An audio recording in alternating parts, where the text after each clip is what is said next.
Hello friends, देखिए 8th पे commission finally यहाँ पे गवर्नमेंट ने अप्रूव कर दिया है। तो यदि आप लोग सेंट्रल गवर्नमेंट में या स्टेट गवर्नमेंट में कहीं भी नौकरी के लिए तैयारी कर रहे हैं तो आप लोगों को ये वीडियो ज़रूर देखना चाहिए। या फिर आप लोग कहीं भी आर्मी में, सैनिक में, अर्धसैनिक में, सीआईएसएफ में, बीआरओ में, बीआरडी कहीं भी आप लोग यदि जॉब कर रहे हैं या फिर सेंट्रल गवर्नमेंट के या फिर स्टेट गवर्नमेंट के कहीं भी आप लोग नौकरी कर रहे हैं, चाहे एसएससी हो गया, चाहे डीआरडीओ, इसरो, कहीं भी, तो आप लोग को ये वीडियो ज़रूर देखना चाहिए। आप लोग तरह तरह के देख रहे हैं कि 8th पे कमीशन को जो लागू हुआ है उसमें कहीं फिटमेंट फैक्टर लोग 1.86 बता रहे हैं, कहीं 1.92 बता रहा है। तो आज हम आपके सामने कैलकुलेट करके दिखाएंगे कि फिटमेंट फैक्टर निकल के आ कितना रहा है और फिटमेंट फैक्टर कैलकुलेट कैसे होता है। पहली बात बता दूं कि फिटमेंट फैक्टर एक मल्टीपल होता है जिसका बेसिक पे उतना गुना बढ़ा दिया जाता है और उस टाइम महंगाई भत्ता को जीरो कर दिया जाता है, फिर महंगाई भत्ता जीरो से बढ़ता है। तो इतना आप लोग को ध्यान हो गया। वीडियो को स्किप मत कीजिएगा, अगर थोड़ा वीडियो लंबा होगा तो आप लोग बस ध्यान से, इत्मीनान से सुनिएगा, देखिएगा। मैं एक पीडीएफ तैयार किया हूँ, सारा चीज़ आपको समझ में आ जाएगा एकदम A to Z, और आप लोग किसी और को भी समझा सकते हैं और खुद फिटमेंट फैक्टर बैठ के कंट्रोल यहाँ से आप लोग कैलकुलेट कर सकते हैं। तो यहाँ पे देखिए मिनिमम क्या बेसिक पे 34,560 रुपये बनने वाले हैं या नहीं बनने वाले हैं। तो सारी चीज़ें और बेसिक टीए एचआरए सभी का कैलकुलेशन हम लोग करके देखेंगे। एक चीज़ का आपको ध्यान रखना है कि हम लोग जितना भी कैलकुलेशन करेंगे वो एक्स क्लास हायर सिटी के हिसाब से करेंगे, एक्स क्लास सिटी के हिसाब से, जिसमें एचआरए, डीए, टीए सभी चीज़ इंक्लूड करके करेंगे। तो चलिए सबसे पहले हम लोग अपनी स्टार्ट करते हैं। देखिए अब मैं 2-3-4 मिनट जो भी अच्छे से बताऊंगा आपको बस सुनना है और इस पीडीएफ में देखना है मैं कैसे कैलकुलेट किया हूँ, सारी चीज़ें लाइन बाय लाइन बताऊंगा। सबसे पहले मैं ये बताऊंगा कि जब 6वां पे कमीशन के बाद 7वां पे कमीशन लगा था तो किस प्रकार से सैलरी बढ़ी थी और 6वां पे कमीशन के लास्ट में कितनी सैलरी मिनिमम जो बन रहा था, मिनिमम हम सैलरी की बात करेंगे, आप लोग मैक्सिमम का कैलकुलेट कर सकते हैं। जैसे कि सबसे पहले मैं बात करूँगा 7वां पे कमीशन जब लगा तो 7वां पे कमीशन 1 जनवरी 2026 से स्टार्ट हो गया, क्योंकि बाद में लगा था लेकिन एरियर मिला था। तो मिनिमम बेसिक पे 31 दिसंबर 2015 पे मिनिमम बेसिक था 7,000, लेकिन उस टाइम महंगाई भत्ता कितना बढ़ के गया था तो 125% चला गया था। और उस टाइम जो मिनिमम ट्रांसपोर्ट अलाउंस मिलता था वो 600 और प्लस महंगाई भत्ता डीए 600 प्लस डीए मिलता था। जो उस टाइम एचआरए था वो हायर क्लास का 30%, फिर से एक्स क्लास का, वाई क्लास का 20% और जेड क्लास का 10% था। तो चलिए हम लोग 2015 के लास्ट दिसंबर यानी 2015 का जो मिनिमम सैलरी होता है मिनिमम बेसिक पे उस पर हम लोग कैलकुलेट करते हैं। तो यानी मिनिमम 1800 पे स्केल का जो होता है उस पर तो आप लोग देखेंगे कि क्या क्या जुड़ता है, कैलकुलेट करेंगे। बेसिक पे जुड़ेगा, महंगाई भत्ता जुड़ेगा, एचआरए जुड़ेगा, ट्रांसपोर्ट अलाउंस जुड़ेगा। बेसिक था 7,000, मैं 6वां पे कमीशन का लास्ट सैलरी कैलकुलेट कर रहा हूँ और 7वां कैसे बढ़ा था इस पर हम देखेंगे। उसी प्रकार 6वां बढ़ा के दिखाएंगे। तो फिर उसका फिर 125% डीए भी बढ़ेगा, साथ में उसके बाद 30% एचआरए बढ़ेगा, फिर 600 क्या था ट्रांसपोर्ट अलाउंस और उसका भी डीए बढ़ेगा तो 125%। अगर हम टोटल यहाँ पे देखें तो महंगाई बेसिक हो गया 7,000, महंगाई भत्ता 8750 रुपया, साथ में यहाँ पे देख सकते हैं कि ये एचआरए हो गया 2100 और टीए हो गया 1314। तो कितना मिनिमम सैलरी जो बनेगा 19,164 रुपया 31 दिसंबर 2015 को मिनिमम सैलरी लेवल 1 का ग्रुप डी का इतना बन रहा था। उसके बाद से क्या हुआ कि पे कमीशन आ गया। कौन सा पे कमीशन? 7वां। तो पे कमीशन का मतलब क्या होता है? बेसिक और महंगाई भत्ता को मर्ज कर देना और थोड़ा बहुत जो महंगाई बढ़ी है उसको एडजस्ट कर देना। मतलब बेसिक पे और महंगाई भत्ता डीए जो मिलता है उसको एक में जोड़ देना है और जोड़ने के बाद थोड़ा बहुत इंक्रीमेंट देके उसको बेसिक पे बना देना है। यही पे कमीशन का काम होता है। तो चलिए हम लोग 7वां पे कमीशन जब आया तो 7वां पे कमीशन के लिए फिटमेंट फैक्टर कितना बना था तो हम लोग इस पे अभी ध्यान नहीं देंगे। हम लोग देखेंगे कि किस प्रकार से गवर्नमेंट ने बढ़ाया। तो देखो 7,000 बेसिक पे था और 7,000 का 125% लेंगे तो टोटल 8,050 रुपया समथिंग हो रहा था वो, और 7,000 जोड़ने के बाद मिनिमम जो बेसिक पे बन रहा था 7वां पे कमीशन का 15,750, लेकिन गवर्नमेंट ने अपने तरफ से इंक्रीमेंट दिया 2,250 रुपया। तो जब हम 15,750 में 2,250 जोड़ेंगे तो यहाँ पे देखिए कि 18,000 रुपया मिनिमम बेसिक पे हो गया, यानी 2,250 रुपया बढ़ा दिया। बन कितना रहा था 15,750 और 2250 बढ़ा है, यानी 2250 15,750 का कितना परसेंट है, तो 14.28%। यानी टोटल सैलरी हम लोग की जो बेसिक सैलरी होती है वो 14.28% बढ़ गया। तो मिनिमम बेसिक बना दिया 18,000। इसका मतलब तो यहाँ पे आप लोग एक बार देख लीजिए कि जो 1.25 तो आ रहा था, यानी 125% डीए का मतलब 1.25 और एक बेसिक, दोनों को जोड़ोगे तो 2.25 आपका फिटमेंट फैक्टर निकल के आ रहा था। लेकिन गवर्नमेंट ने दिया 2.57 फिटमेंट फैक्टर दिया था और बन कितना रहा था 2.25। तो यानी 32% एक्स्ट्रा गवर्नमेंट ने यही जो इंक्रीमेंट है वो बढ़ा के दिया था। तो बेसिक में देखिए यहाँ पे फिटमेंट फैक्टर में बढ़ाया था 0.32 का हो या 32% बढ़ाया था, और टोटल बेसिक सैलरी में इजाफा हुआ था 14.28%। इतना आपको ध्यान रखना है। अब क्या होगा, वहाँ पे डीए 0 हो जाएगा। तो जो 1 जनवरी 2016 से जो मिनिमम आपकी सैलरी बनेगी, तो फिर क्या करता है गवर्नमेंट ना, फिर एचआरए को फिर कम कर देगा। जैसे 30%, 20%, 10% एचआरए था X class, Y class, Z class, city का। तो फिर गवर्नमेंट ने कहा कि 24%, 16%, 8% X class, Y class, Z class का रहेगा। जब अगला बार डीए जब 25% से ज़्यादा होगा तब 27% और 18% और 9% कर देगा। फिर 50% से ज़्यादा होगा 30%, 20%, 10% कर देगा। तो इतना आपको ध्यान रखना है। यानी फिर कितना कर दिया, 24, 16, 8। जब 24, 16, 8 कर दिया तो फिर ट्रांसपोर्ट अलाउंस का भी चेंज होगा। तो ट्रांसपोर्ट अलाउंस था 600 मिनिमम, 600 का 125% लेंगे तो 1314 हो रहा था। 1314 में गवर्नमेंट थोड़ा सा बढ़ा के बोला कि मिनिमम जो ट्रांसपोर्ट अलाउंस मिलेगा वो 1350, उसमें प्लस महंगाई भत्ता जुड़ के दिया जाएगा। तो यानी उसने वहाँ उसके बाद से क्या हो गया, तो 1350 रुपये हो गया, और उसके बाद से महंगाई भत्ता वहाँ पे फिर 0 हो जाएगा। तो चलिए हम 7वां पे कमीशन स्टार्ट हुआ तो मिनिमम सैलरी ग्रॉस कितना बनेगा उसको हम लोग तय करते हैं, जोड़ते हैं। तो देखो बेसिक जुड़ेगा, महंगाई भत्ता जुड़ेगा, एचआरए जुड़ेगा, टीए जुड़ेगा। तो मिनिमम जो बेसिक सैलरी होगा ये 18,000 रुपये। डीए तो 0 हो जाएगा क्योंकि इसमें मर्ज हो गया है, स्टार्टिंग सैलरी है 7th पे कमीशन का। अब इसका 24%, 18,000 का 24% क्या मिलना है हमको, तो एचआरए मिलना है। मैं बोला हायर क्लास का मैं कैलकुलेट कर रहा हूँ, आप लोग जैसा भी हो आप लोग कैलकुलेट कर लीजिएगा। 1350 रुपये आपको टीए ट्रांसपोर्ट अलाउंस मिलेगा, लेकिन डीए तो 0 हो गया है। अब इस तीनों को जोड़ लीजिए, ये हो गया बेसिक पे, ये हो गया हाउस रेंट अलाउंस, ये हो गया ट्रैवलिंग अलाउंस। तीनों को जोड़ेंगे तो 23,670 रुपया। यानी अगर आप लोग जैसे कि 2016 के लास्ट में आप लोग की सैलरी कितनी बन रही थी, तो आप लोग यहाँ पे देख लीजिएगा कि 19,000 समथिंग, 19,164 रुपये सैलरी बन रहा था। फिर जैसे ही 7वां पे कमीशन आया तो ठीक उसी इंसान का सैलरी बनने लगा 23,670 रुपये। ये एकदम ऑथेंटिक कैलकुलेशन है, आप लोग 1 रुपये भी इसमें आप लोगों को इधर का उधर नहीं मिलेगा। यानी पहले 6 पे कमीशन के लास्ट में था 19,164 और बना कि जैसे 7वां पे कमीशन आया तो 23,670 हो गया।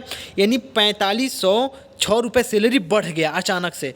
कि कब, जैसे 31 दिसंबर 2015 को ये सैलरी था और जस्ट 1 जनवरी 2026 से ये सैलरी हो गया। बढ़ा कितना अचानक से, 4500। तो अगर हम देखेंगे कि जो 4500 बना है, पहले मिला था 19,164, अब डायरेक्ट 4506 रुपये बढ़ गया। तो 4506 रुपये 19,164 का कितना परसेंट हुआ, तो 23%। यानी यहाँ पे देखिए बेसिक का सैलरी बढ़ा है।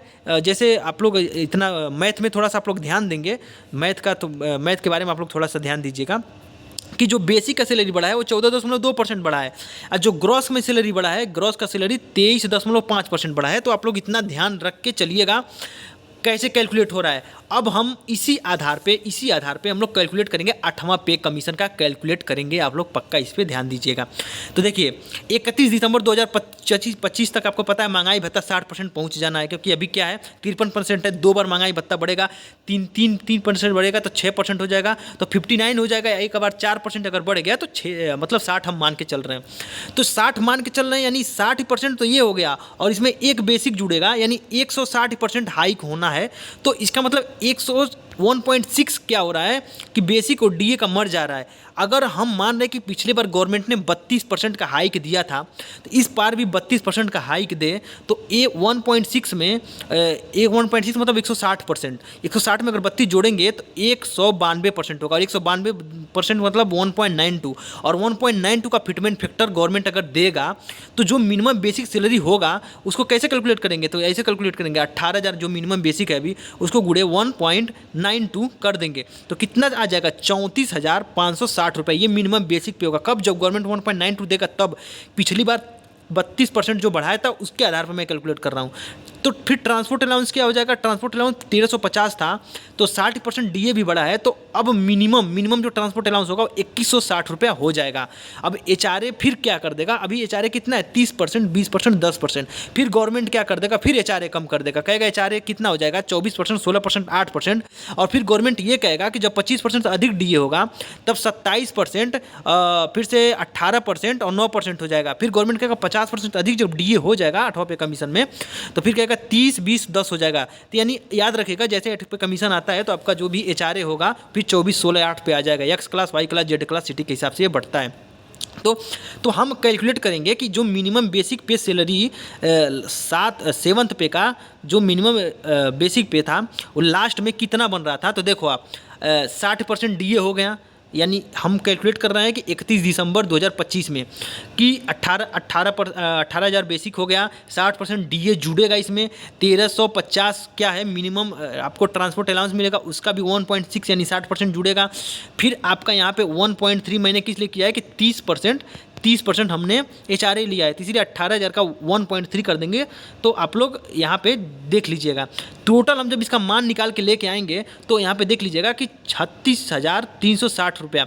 यानी जब आप लोग कोई भी अगर लेवल 1 की ग्रुप डी की नौकरी कर रहा है तो 31 दिसंबर 2025 के लास्ट में उसका ग्रॉस सैलरी ग्रॉस जो बनेगा वो 36,360 रुपये बनेगा।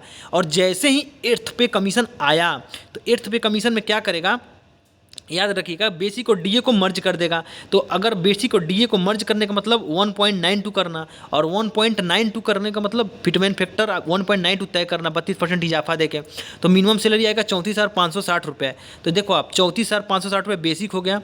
अब बेसिक के बाद डीए हमको 0 मिल जाएगा, टीए 2160 रुपये मिनिमम होगा। कैसे होगा तो हमने यहाँ पे जोड़ के बताया है कि देखिए यहाँ पे 2160 रुपये यहाँ पे मैंने जोड़ के बताया है, आप लोग फिर वीडियो को देख लीजिएगा।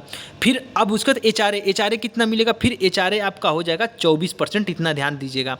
तो फिर एचआरए 24%, 34,560 रुपये का एचआरए आप लोग 24% निकाल लीजिएगा कितना होगा, तो 8295 रुपये होगा। तो टोटल कितना होगा 45,015 रुपया। यानी आप लोगों को 31 दिसंबर 2025 में सैलरी बन रही थी 36,360 रुपये, और बाद में जस्ट उसके नेक्स्ट मतलब 2026 में स्टार्टिंग में 45,015 रुपये सैलरी बनेगा। ये मैं आप लोग फिटमेन फैक्टर पे तय आप लोग जितना भी बेसिक हो इसी आधार पर कैलकुलेट कर सकते हैं। तो कितना सैलरी बढ़ गया 8,655 रुपया।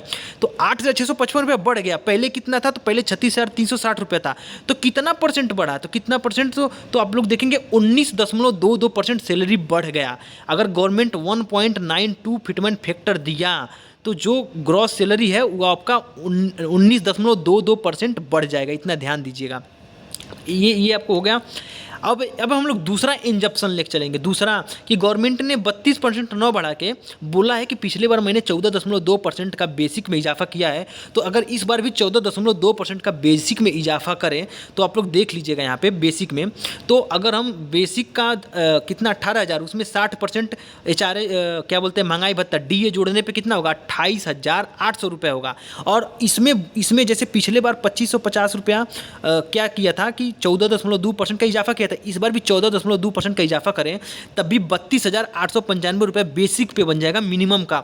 अगर हम इस पर टोटल हम सैलरी अगर हम इस पर फिटमेन फैक्टर देखें, इस पर फिटमेन फैक्टर 1.82 निकल के आ रहा है, और 82 यानी टोटल आप देखोगे 182.7% की सैलरी बढ़ जाएगा। तो इसमें गवर्नमेंट इजाफा पिछले बार गवर्नमेंट कितना इजाफा दे रही थी कि 32%, आप लोग इतना ध्यान दीजिएगा 32% इजाफा पिछले बार हम लेके जोड़े हैं। लेकिन इस आधार पर 14.2% बढ़ाएगी इस बार, इस आधार पर 22.7% की गवर्नमेंट इजाफा दे रही है इस वाले केस में। तो यहाँ पे जो मिनिमम टीए आप लोग देखिए 2160 हो गया, एचआरए फिर 24,16,8 हो जाएगा। अब हम इस पे जैसे ही मिनिमम यहाँ पे जोड़ेंगे इसके आधार पे, तो इसके आधार पर 42,950 रुपया निकल के आ रहा है। अब कितना मिल रहा था 36,360, अब मिल रहा है 42,950, बढ़ गया कितना 6590 रुपये एक्स्ट्रा हमको बढ़ गया। ये आप लोग कैलकुलेशन देखिएगा लाइन बाय लाइन, मैंने एक एक चीज़ किया है, आपको सब चीज़ें समझ में आएगी। यानी 6,590 रुपये बढ़ गए, और ग्रॉस कितने बन रहे थे 31 दिसंबर 2025 को 36,360। इसके बाद टोटल ग्रॉस सैलरी में कितना इजाफा हुआ तो 18.2%।